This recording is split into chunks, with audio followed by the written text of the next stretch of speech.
Hi friends, welcome back to our channel. ఈ రోజు కూడా నేను ఒక కొత్త రెసిపీతో మీ ముందుకు వచ్చాను. అదేంటో కాదండి, బొంబాయి చట్నీ ఈజీగా సింపుల్గా హోటల్లో అలాగే టిఫిన్ షాప్లో చేసుకునే విధంగా మనం ఇంట్లోనే ఈజీగా చేసుకోవచ్చు. ఇది ఇడ్లీలోకి కానీ దోశలోకి కానీ చాలా బాగుంటుంది. దీని ప్రాసెస్ ఏంటో చూద్దాం రండి. ఫస్ట్ ఒక బౌల్లో 2 టేబుల్ స్పూన్ శనగపిండి తీసుకున్నాను. అలా తీసుకున్న శనగపిండిని వాటర్ వేసుకొని ఉండలు లేకుండా బాగా కలుపుకోండి. అలా ఉండలు లేకుండా బాగా కలుపుకోవడం వల్ల మనకి ఉడకబెట్టేటప్పుడు ఉండలు లేకుండా ఉంటుంది. సో అదంతా ఉండలు లేకుండా బాగా కలుపుకున్న తర్వాత అది పక్కన పెట్టండి. ఇప్పుడు వేరే బౌల్లో ఒక చిన్న నిమ్మకాయ సైజ్ అంతా చింతపండు బాగా కడిగి వాటర్ వేసుకొని నానబెట్టండి. ఇప్పుడు ఒక ప్యాన్లో ఆయిల్ తీసుకొని ఆయిల్ అనేది హీట్ అయిన తర్వాత ఒక టేబుల్ స్పూన్ మినప్పప్పు అలాగే కొంచెం ఆవాలు వేసుకొని అలాగే ఒక ఉల్లిపాయ సన్నగా తరిగింది పెద్దది అలాగే కొంచెం పచ్చిమిర్చి అలాగే ఎండుమిర్చి కూడా వేసుకొని ఇలా రెండు వేయడం వల్ల రెండు ఫ్లేవర్స్తో టేస్ట్ చాలా బాగుంటుంది. అవన్నీ ఒక 50% వరకు ఫ్రై అయితే సరిపోతుంది. ఆ తర్వాత చిన్న ముక్కలుగా కట్ చేసుకొని ఒక 1 టమాటో బిగ్ టమాటోని వేసుకోండి. అది కూడా ఒక 50% వరకు ఫ్రై అయితే సరిపోతుంది. దీనికోసం ఫుల్గా ఫ్రై అవసరం లేదు.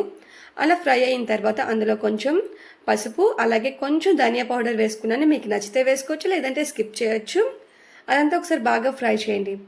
అంతా బాగా ఫ్రై అయిన తర్వాత ఆల్రెడీ మనం సైన్ పెట్టుకున్నాం కదా, ఉండలేకుండా కలుపుకున్న శనగపిండిని కూడా అందులో వేసుకొని అందులో ఒక గ్లాస్ వాటర్ వేసుకోండి. అలా వేసుకొని ఒకసారి బాగా కలపండి. ఇది అలా కలుపుతూనే ఉంటేనే బాగుంటుంది, లేదంటే కిందన అడుగు అంటుకొని ఉండాలు కట్టేస్తుంది. సో అలా కలుపుకొని ఉండండి. చూడండి, శనగపిండి అనేది బాగా బాయిల్ అవుతుంది కదా, ఆ టైంలో ఆల్రెడీ మనం చింతపండు నానబెట్టుకున్నాం కదా, అది గుజ్జు తీసి అందులో ఆ చింతపండు రసాన్ని వేసుకోండి. అది కూడా ఒకసారి బాగా కలపండి. బాగా కలిపిన తర్వాత మీ టేస్ట్కి తగ్గట్టు ఉప్పు వేసుకొని ఒకసారి బాగా కలిపి ఒక పొంగు వచ్చేంత వరకు బాగా ఉడికించండి.